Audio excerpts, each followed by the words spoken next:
tere! Oled vaatamas Loomus Akadeemiat. Mina olen Faristamo Eller ja minuga on täna Rebecca Cappelli, kes on filmi Slay režissöör. Saates lähme nüüd kohe inglise keele peale üle. Hello Rebecca. Thank you for coming. Yes, hi. Thanks for having me. The first question, in Estonia, we will also watch your movie, Slay, in the end of November and beginning of December. This was a very good movie, in my opinion, and I hope everybody will get the chance to see it. But Rebecca, how did you end up doing that movie? Yes, so thank you for having me. I wanted to make Slay because when it comes to the environmental impact of animal agriculture and the role of animal agriculture in the climate crisis, today there is a public debate. There's a lot of this topic that is discussed in the mainstream media. We talk about solutions, we debate. People agree, people disagree, people try to find solution. There is a general consensus amongst the scientific community that animal agriculture is a huge leading cause of the climate crisis, behind the climate crisis. But when it comes to fashion, it's like we only address human rights issues in fashion, environmental impact of fashion, which are both extremely important, but there is a blind spot and we completely dismiss animals in fashion.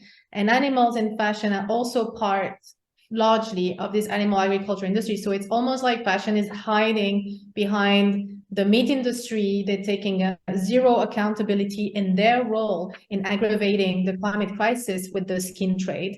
And so I wanted to make Slay to start this discussion about animals in fashion, because we're talking about entire industries that are relying on, not just relying, but that are built and that are building their profits on the exploitation and the slaughter of animals, but they don't want us to talk about the animals, or we're not speaking about the animals. So I wanted to make Slay to change that. Quite in the beginning, there was this one sentence that if you wear clothes, you are part of fashion industry. Very often people say that, hey, I just buy regular clothes. I'm not part of it. How do you see the impact for, let's say, people who are not buying this very expensive clothes, but people who maybe go even to second hand and feel that they already care? What are the messages to them? Yeah, so there are several messages. I think overall, we definitely need to reduce our consumption and move away from this system of overproduction in fashion. The fashion industry produces 100 billion garments every single year. A truck full of trash clothes is going to landfill every single second. So this is obviously not sustainable, and we do need to just change our mindset, move away from consumption to also using more what we have, repairing what we have, and buying secondhand. So that's a very important point.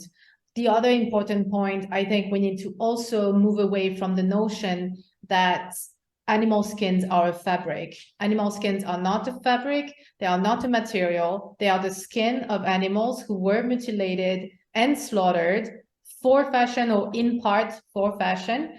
And I think we just need to challenge that notion that we accept so much.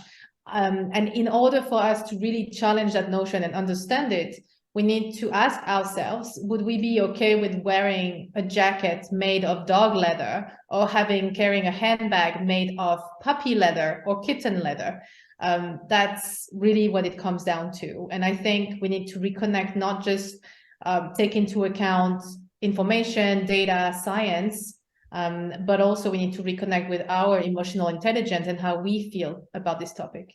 And now about your background, do you think it is necessary to have a degree in some sort of, let's say, industry to talk about the bad influence what it has, let's say, for environment? So my background is not in fashion, actually. My background is, I had a corporate background. I worked in diplomacy as well. I don't think it's necessary to have any kind of background to judge an industry practices. Anyone can speak freely about, again, industry practices based on knowledge, data, and emotions, how we feel about the problem. So I don't have a background in the fashion industry. I do have a strong background as a big fashion consumer. So I did used to buy a lot. And when I say a lot, it's a lot. So I used to own probably more leather for sure than all my friends. I used to own fur. I used to have a lot of cashmere, wool, everything. So yeah, I think that gave me a little more understanding of, I understand the attraction to the object of desire. I understand the love for design. I understand even the appreciation of a brand and the craftsmanship. I understand all that. And I think this is to be respected to some degree. But at the same time, I think we all need to reconnect with what happens behind the scene before a product becomes a product. Mm-hmm. Yes, there was this very good moment in the movie also about carnism and about the fact that many people really love animals and people are very caring. And still, what we saw in the movie, for example, and what is happening in the world, this is still happening, and people are still paying for that. And so in that matter, have you already seen some kind of change, let's say, in maybe in your friends or people who saw the movie? Yeah, so I think, first of all, I don't think we care about animals as much as we say we do. In general, I don't think we really care, because if we really did care, then things would be completely different. And not just for animals that we exploit and slaughter for fashion, but also for food and also for pets, you know, the pet industry, the entertainment industry, etc. So I think, I'm not sure I don't think that people really care and love animals, not in the kind of selfless love, at least, more like a possessive love. But that being said, people don't want to hurt animals. I believe that most people don't want to intentionally hurt and torture animals. I think that's for sure. But obviously, we are completely disconnected from the fact that when we pay for a product, we pay for something to happen. And sometimes that thing is an animal to be exploited, tortured, and killed to become a product. So we need to reconnect with that. The interesting fact that I can share is we've been sharing Slay and hosting some screenings in schools, fashion schools, for instance. And amongst fashion students, we conducted a survey with Waterbear, which is the eco platform that we launched the film with. And before watching the film, 37% of students declared that they didn't want to use any animal skins in their design and in their career. And after watching Slay, 97% of these students are saying, wow, I don't want to use animal skins. So this number, again, with just an hour and a half, an hour, 25 minutes of education, storytelling, facts, and yeah, just sharing the truth about what happens behind closed door in the skin trade. That number goes from 37% to 97%. So I think that's a really, really good indicator of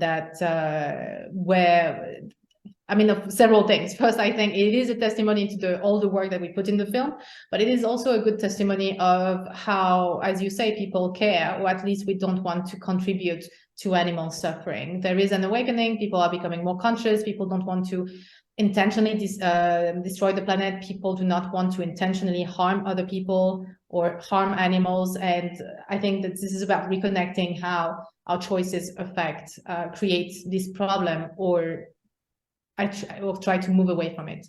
Mm-hmm. But is this kind of activism, let's say, do you feel that this is dangerous? Because as it was also in a movie, there are many industries who don't want activists to fight against them. So do you feel that this kind of work, what you do, that this somehow maybe is threatening? So I don't think we should be scared of people who are abusing animals in the dark. I don't think this is something we should be scared about. I think they are the ones that are being scared.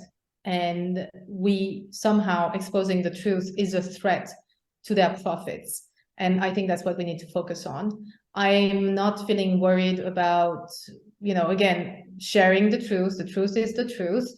And I think it's really important that people have a right to know what they are paying for. People have a right to know. I wish that I knew long ago what I was paying for. And I think there are many people in this situation. So as just everyday people, as consumers, or people who love fashion or not, who just buy stuff, I think we have a right to know what we are really paying for. Mm-hmm. Yeah, that's in every industry, also in food industry, for example. It is everything is behind the doors, and people do not see, and then they do not want to see. And there are movies coming out, what is really good, so that when people make their choices, then these choices could be really freely made, because till you don't have information, you can say that, hey, it's my free will. But if you don't know what you are doing, then it can't be your free will. Is there some kind of interesting... So, can you hear me? Yes. Hello? Yeah, I can hear you. Sorry, we disconnected for a second. Hello, can you hear me now? Yeah, I can. Okay, you're frozen. So yeah, just let me add on that, and then we move on to the next question. So, I mean, you're absolutely right. If there is no information, then there's no free choice. So we need to have access to awareness and to this information. Mm-hmm. Did you have some interesting stories while the process of making this film you could maybe share with us? What kind of interesting story do you want to hear? I don't know. There are people who are doing this kind of filming in industries or in farms. This can be very different. And some people are very much afraid of doing that. So one reason I ask it is that everyone who wants to do it, that they would have courage to really go, or ask the permission to go, or to find the way to really expose the truth to themselves and also to the other people. Yeah, so I don't think it's for everyone. I don't think, we all have unique skills and different capabilities, and we also have different sensibilities as well. So some people can be really, really affected by going into a dark place, and it can be really hard for them to recover from the emotional impact that it has. So I'm not advocating that everyone should try to do that. Also, you do have to be prepared, and you have to weigh the cost of the risk, right? You have to factor in the risk before you do anything, and whether that makes sense. In the case of Slay, I'm making a feature documentary. I know that this film is going to be seen by tens of thousands, hundreds of thousands, already more than hundreds of thousands of people. So I know why I'm doing it, and I do it in a way that is very safe. And I also know that I can go there. And yes, of course, there is an emotional impact on me as well, but I can process it in my own time. I know that I have the space to do it, and I have the tools to do it. So I don't think it's for everyone to necessarily go and document. We need more people for sure, but I think there are so many, ways to be committed to making a change that can look very, very different depending on who you're talking to. For people, it can be, graphic design. It can be also, leafletting. It can be writing emails. It can be starting petition. It can be organizing a protest. It can be, engaging with brands at a corporate level. I think there's what is important is that these are all pieces of the same puzzle. And as long as we keep putting pieces after pieces after pieces, then we can go somewhere and we can see a big picture. But all these tactics need to be part of a greater strategy. I'm not advocating that we do anything in isolation of the other. And I'm also not advocating to, again, taking risk without weighing out the cost. Mm-hmm. Mm-hmm. Is there something else I didn't ask, but you would like to share with us? Yes, of course. So there's a few things. So for one, I think one of the things that was the most shocking making Slave was to really see the scale of the problem. So for example, when it comes to wool in Australia, and wool is, you know, creating and producing 80% of the world's merino fine wool. We have, if you're driving in Australia, you're driving by the road and you see in the pastures, you see the sheep, you know, they are outside in the open. This is not a dark factory farm. The animals are out in nature, right? I mean, they are in cleared land for pastures, but still, you know, it looks very natural and innocent. And I think for me, what was really shocking was, although I understood the information that was given to me about the dark side of the Australian wool industry and of the wool industry in general, there is mutilation of the animals from the time they are lambs. There are practices of, you know, kind of selectively breeding the sheep to have more twins and triplets. There are issues around lamb mortality. There's, I mean, so much issues. And ultimately, the wool industry is a slaughter industry. So it was shocking to learn that. But the thing that really was striking is when we talked about lamb mortality. Of course, I trust the integrity of the people that I work with, but I didn't think that we would go first time find what we found. I thought that we might have to go several times to find the good images. Everything you see on Slay is shot first time on location. We didn't go to a location and try to go, you know, 10 times to find the right shot or anything like that.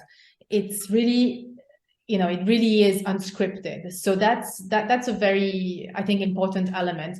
And seeing the scale, just crossing that fence and just being on that other side and seeing, again, right away, dead lambs, mutilated lambs, orphan lambs, that is really, really shocking, because, again, this is something knowing from data or from an article, I have my dog right there, is always, knowing from data or from an article is important knowledge, but at the same time, living it firsthand, you know, again, nothing is staged, nothing is planned, and it's just right there. That is shocking. Coming in India and going to these places, to these tanneries, and seeing, again, not hidden, all the pollution that is coming from the tanneries and that are polluting the soils and the river, the Ganges River, that is really shocking. Finding people who are hurting at the hands of this industry, that is also shocking. So I think that's really, understanding the scale of what we are doing is overwhelming, but it also gives us a sense of urgency to take action. Mm-hmm. Yeah, there was this one family. People really feel attached to like one person or one animal, and then when you see that and understand that it's not just one, as you wrote there in the end of the movie, that 500,000 animals are killed for the fashion during the time we just watched the movie. That these kind of numbers are really shocking and really sad. It is really shocking. Yeah, it is really shocking. And they killed, again, we can debate all day long, oh, but no, fashion is not killing them because we are eating animals in the case of leather. But actually, no, they are killed for their flesh and for their skin as well. Skin is a very, very valuable industry. Leather industry is several $100 billion industry. It's not just, you know, brands giving the planet a service, right? So that being said, I am quite optimistic because we've launched a film, and my nonprofit partner is Collective Fashion Justice, led by Emma Hackinson, who is in the film and who produced the part in Australia. And this is a work that we are doing with brands. We are actively engaging with brands and fashion organizations to for them to really pay attention to animals, so to include animals in their sustainability strategy, and also to really access the data and the education to understand that not only it is not ethical to use animals for fashion, but it is also not sustainable. And ultimately, I think in an ideal world, we need to be able to reconcile sustainability and ethics as one.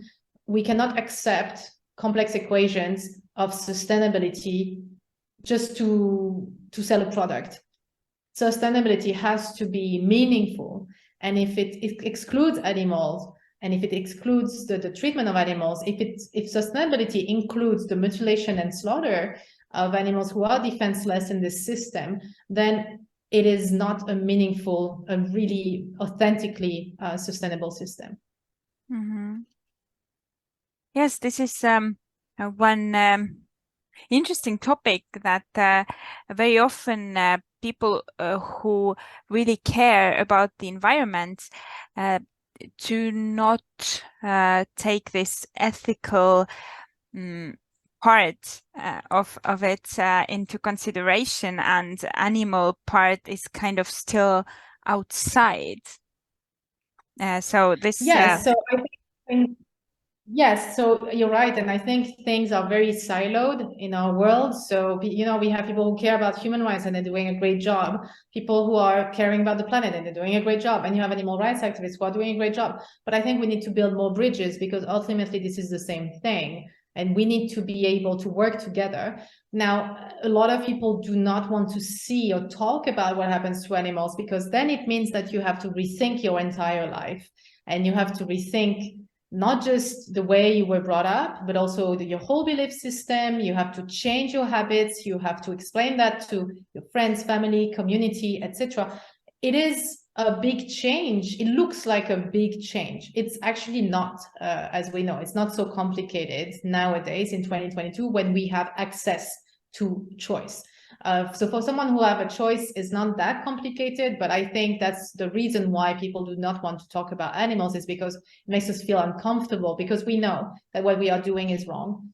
I think ultimately we all need to accept that violence is not sustainable. Mm-hmm. That is so true. That violence cannot be sustainable.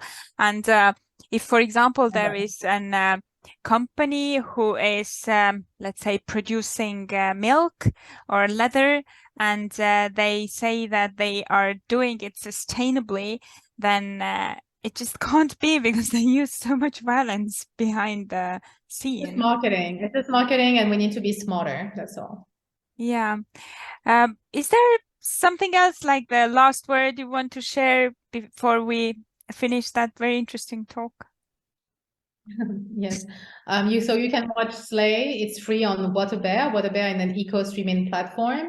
And there's a lot of free content, short films and feature films. So we launched with Waterbear in September, and the film is free on the platform. You can also watch it on iTunes and Amazon. I'm not sure about Estonia though, but yeah, it's available on video on demand.